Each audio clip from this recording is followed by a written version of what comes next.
Welcome back to class as promised. We are starting from where we stopped in our last class, and here we are starting with the registration of companies for tax purpose. Okay, so companies are required to register for tax and file their audited accounts as well as tax computations, which must include the computation of income tax and then capital allowances with the Federal Inland Revenue Service within 6 months. Okay, within 6 months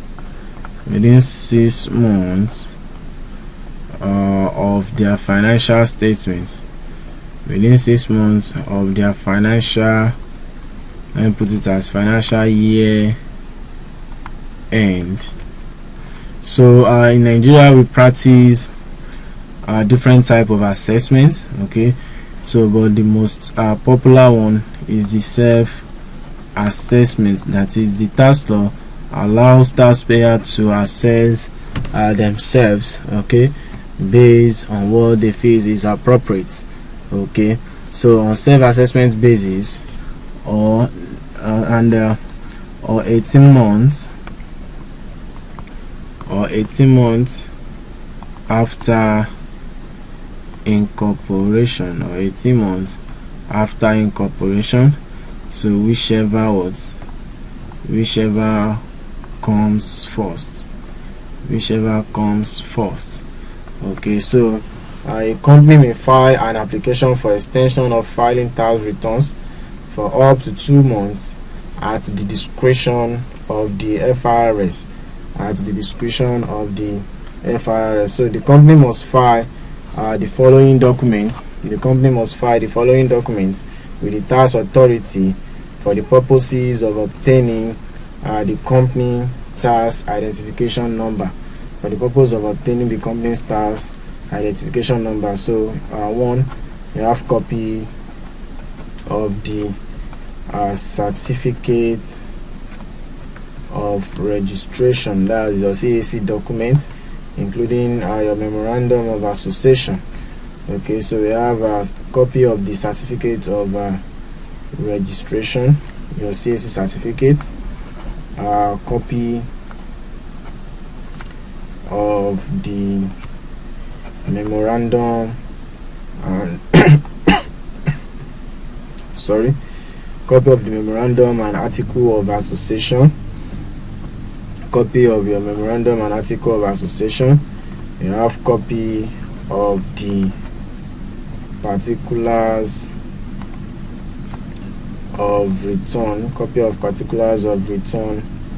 of allotments, copies of particulars of returns of allotments of shares, that's a form CAC 2.5, and then D, copy of the particulars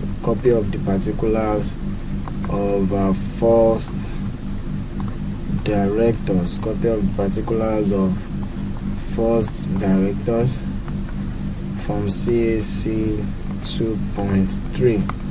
okay, so upon registration of a company as a taxpayer, so the FIRS issue a tax identification number, which serves as the company's file number for all federal taxes and future correspondence with the Federal Inland Revenue Service. So the company must file okay, so annually, on an annual basis, the company must file with the tax authority. The company must file with the tax authority, as mentioned earlier, their tax computation for the relevant year of assessment,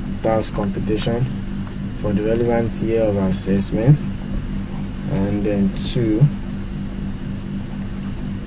the audited financial statements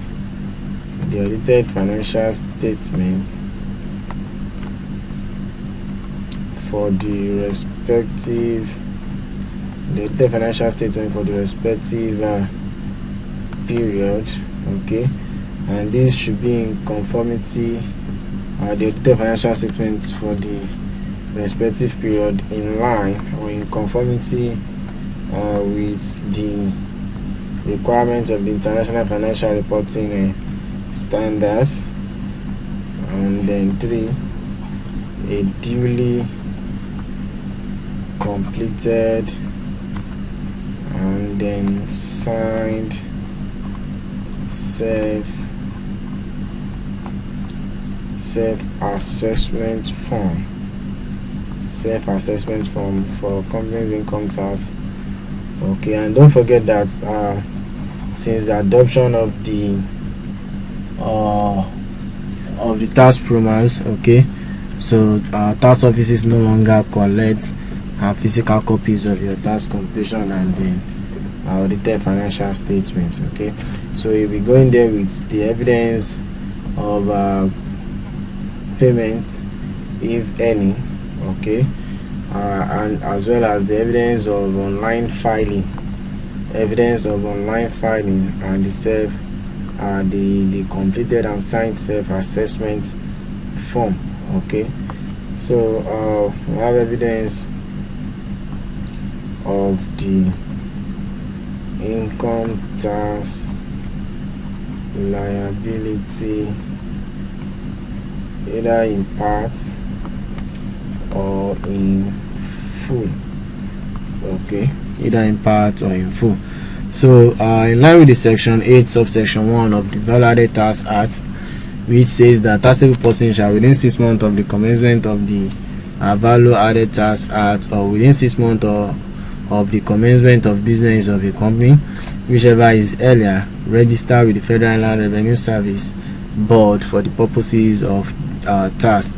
Okay, so section 8 subsection 2 of the Value-Added Tax Act says, without prejudice to the provisions of section 32 of the Value-Added Tax Act, a taxable person who fails or refuses to register with the board within the stipulated time in section 8 subsection 1 of these acts as amended shall be liable to pay as penalty an amount of 50,000 naira for the first month in which the failure occurs, and then 25,000 naira for each subsequent month in which the failure continues. This is in line with the Finance Act of 2019. Okay, so Finance Act of 2019 amends this section of the Value-Added Tax Act.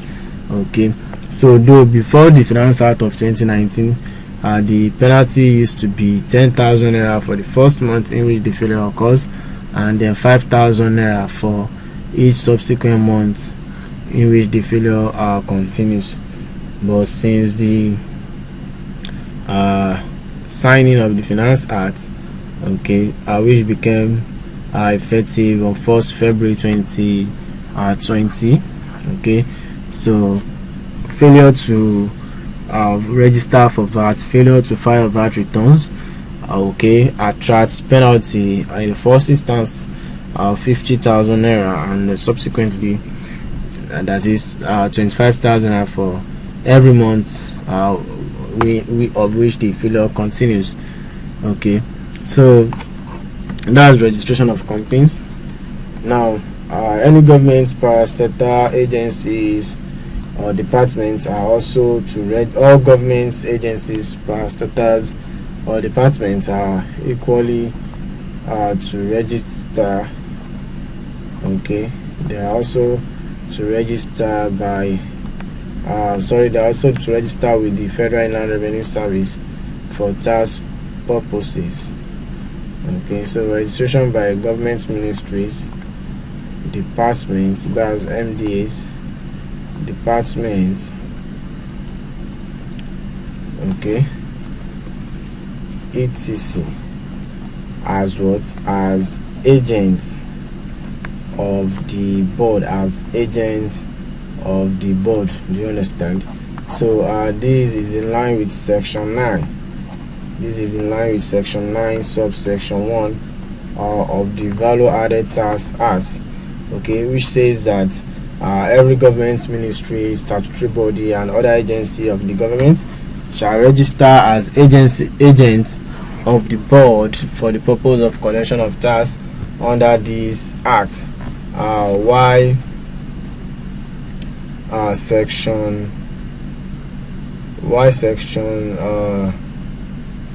2, okay, so this is on registration,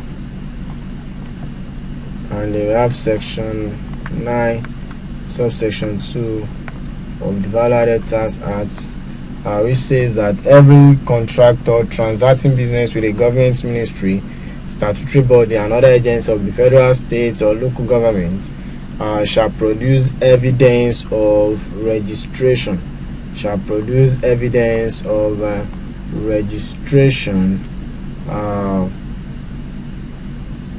With the board, that is evidence of registration with the FIRS, okay, as a condition for obtaining contracts.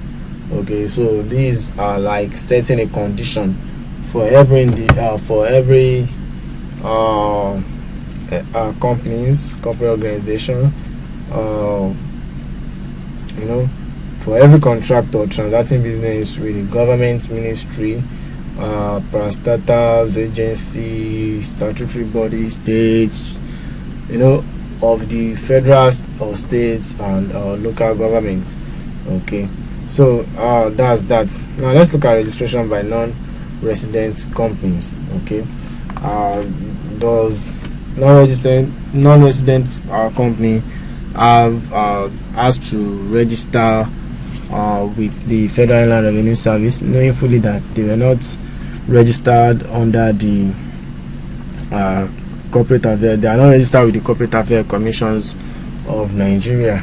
Okay, so yeah, you see section 10 subsection 1 of the Value Added Tax Act says a non-resident company that carries on business in Nigeria shall register for the tax with the board, okay, using the address of the person with whom it has a subsisting contract as its address for the purpose of correspondence relating to the tax.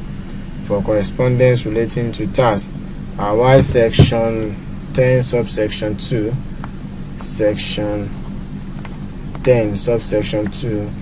of the Value Added Tax Act, says a non-resident company shall include the tax in its invoice and the person to whom the goods or services are supplied, and the persons to whom the goods and services are supplied, okay, in Nigeria shall remit. The persons to whom the goods are supplied to in Nigeria shall remit the tax in the currency of transaction. So note that this section was amended through the Finance Act of 2020. Okay, and then it requires non-resident companies that make taxable supply of goods and services to Nigeria to register with the FIRS. Unlike what we used to have, where it is the supplier, okay, that remit the tax in the currency of transaction. Okay, so now the NRC, that is non-resident companies, are now charged to register directly for tax purpose with the FIRS. So now they will be having their TIN numbers. Okay, so when they obtain TIN, and then for all their invoices, the TIN is expected to appear on all their invoices. So while the resident, that is the resident company, shall be told and remit the value added tax to the FIRS in the currency of transaction, The non-resident companies may also appoint local representatives, probably tax consultants, to help them with their tax compliance obligation. Okay, so section 10 subsection 5 concludes the section by stating that the FIRS may issue a guideline for the purpose of giving effect to the provisions of this section. Okay, presumably such guideline, if and when issued, will not be an attempt to vary the statutory provisions, as such would clearly be ultra vires. Okay, so regarding the section 10 subsection 2, okay, so the Finance Act amends this section, and it authorizes the Federal Inland Revenue Service to direct operators in the oil and gas sector to deduct and remit VAT directly to the FIRS. Okay, so these to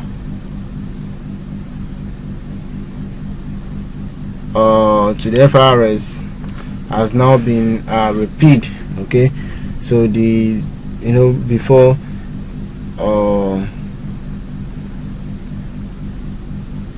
the VAT deduction at source, that is section 10 subsection 20, which states that the non-resident company shall include the tax in its invoice, and the person to whom the goods or services are supplied in Nigeria shall remit the tax in the currency of transaction. Okay, so this is for non-resident company. Okay, so now let's move to types of assessments. So we have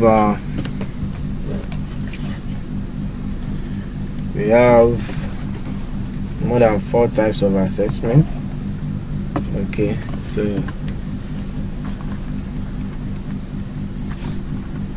we have 1, government assessment. 2, we have the turnover basis. We have the turnover basis of assessments. We have the turnover basis of assessments, and I also have the best of judgment. We have the best of judgments assessment. We have the best of judgments, otherwise known as BOJ assessments. We have the self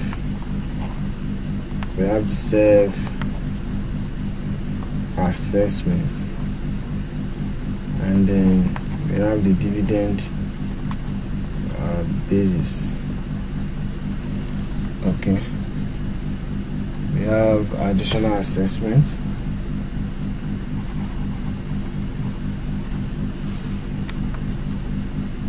We have additional assessments. I have dividend basis of assessment. Okay, so under this, so now let's take them one after the other.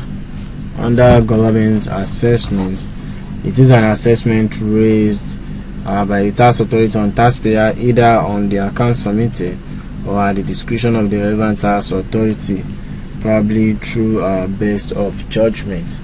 Okay, so let's look at the turnover basis. You see, in line with the section 55 of the Companies Income Tax Act. Okay, so non-resident companies had previously been assessed to tax on the basis of their turnover. Okay, they have previously been assessed on the basis of their turnover. Okay, so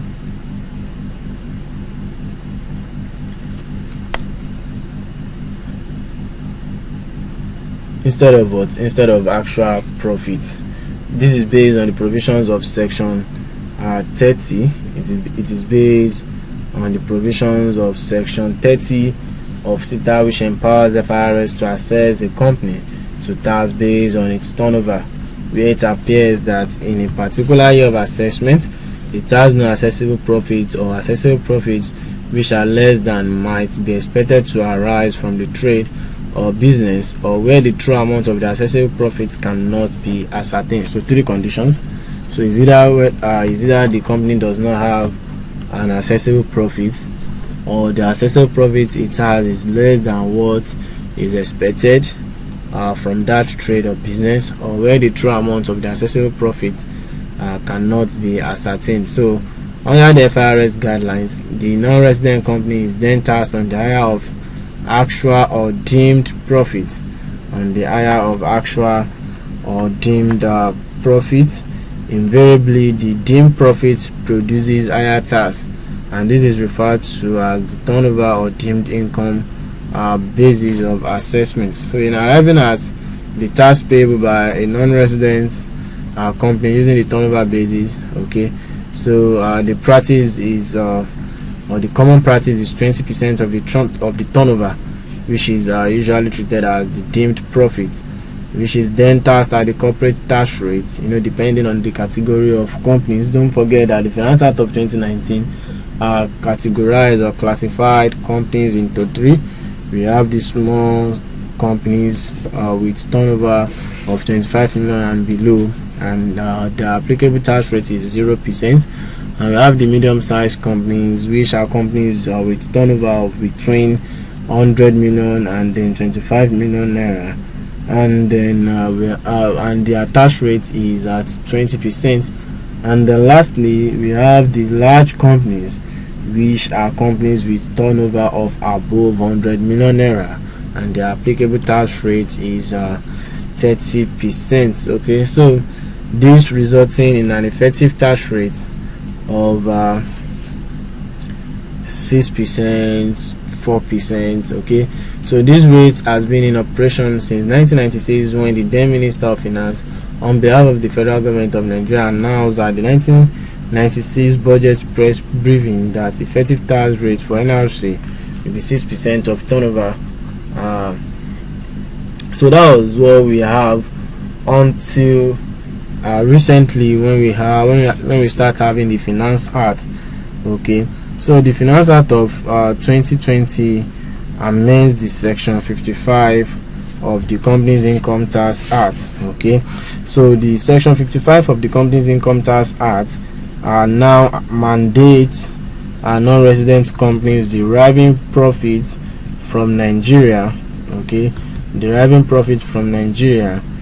to file their actual accounts, effectively doing away with deemed profit basis of assessment that the FIRS normally utilize whenever non-resident companies failed or we are unwilling for whatever reason to submit actual data to Nigerian operations. So by virtue of this new section section 55 subsection 1A of Citn, such NRCs, that is non-resident companies, are required to submit with their tax returns a company's full audited financial statement and the financial statement of the Nigerian operations.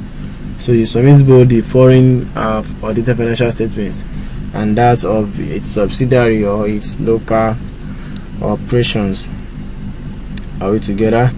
So, and this must be attested to by an independent, qualified or certified accountant in Nigeria.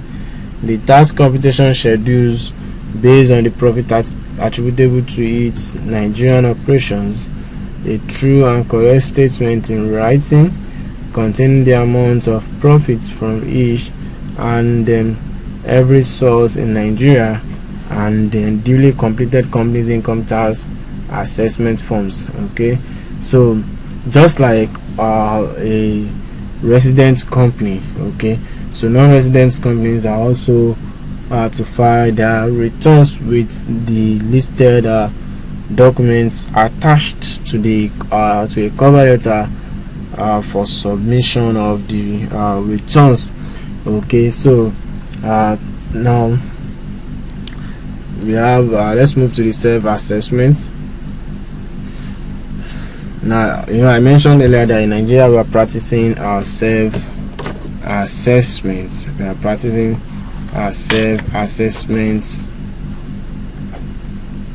Okay, so companies in Nigeria, okay, as you all know, if you are in employment, file their tax returns based on a self-assessment system where the taxpayer prepares its annual returns and determines its tax liability. The reason for this is because they believe it is the taxpayer that are in business and they should be able to determine without compromise, okay, to determine the appropriate tax to pay, that is without biasness, okay, without being biased. Okay, so yes, this should be done within 6 months. That is, the self-assessment should be filed within 6 months after the accounting year end, and the company can apply to the FIRS in writing to pay its income tax in installments. So the maximum number of installments the FIRS may approve is 3. Okay, so evidence of the first installment has to accompany the tax returns filed in order to qualify for the installment payment. However, all payments have to be made not later than 8 months after the financial year end. Assessments are also to be made on a preceding year basis. In fact, the Finance Act of 2019, okay, so now makes it uniform for every company, be it at commencement or cessation. Okay, so basically a subsisting company should file returns on preceding year basis. So this Finance Act of 2019 has eliminated or abolished the issues surrounding overlapping and gapping in the basis period. Okay, in our basis period. So going forward, we won't be having issues on our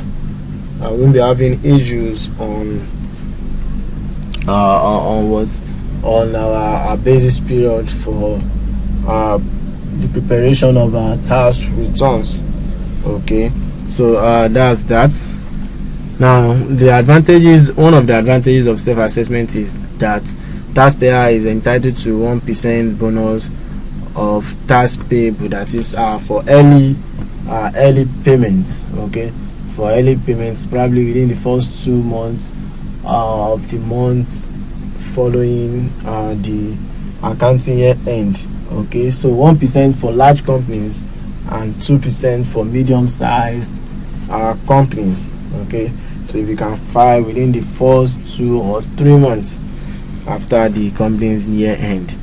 So also, self-assessment files are exempted from payment of provisional tax, though this has been abolished by the through the Finance Act of 2019. So there's nothing like provisional tax any longer. So we also have self-assessment files.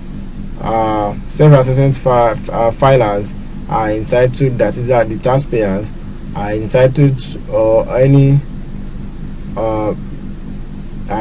to or may apply for instrumental payment of the tax liability. Okay, so and we move to additional assessment. If FIS discovers or is of the opinion that income has not been assessed or has been under assessed, or that excessive relief has been given, an assessment or an additional assessment can be made.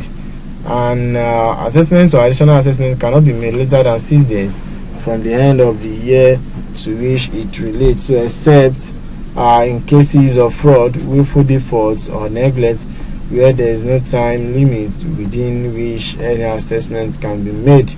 So penalty for non-compliance: failure to comply with the requirements of the Companies Income Tax Act on the return filing, okay, for companies income tax within 6 months after the end of the financial year, attract a penalty of 25,000 naira for the first month and then 5,000 naira for each of for each of the subsequent month of default. So late penalty or late payment of CIT attracts a 10% penalty and interest at the commercial rate, and interest at the commercial rates. Are we together? So let's go on break. When we come back, we shall continue from where we stopped. Thank you.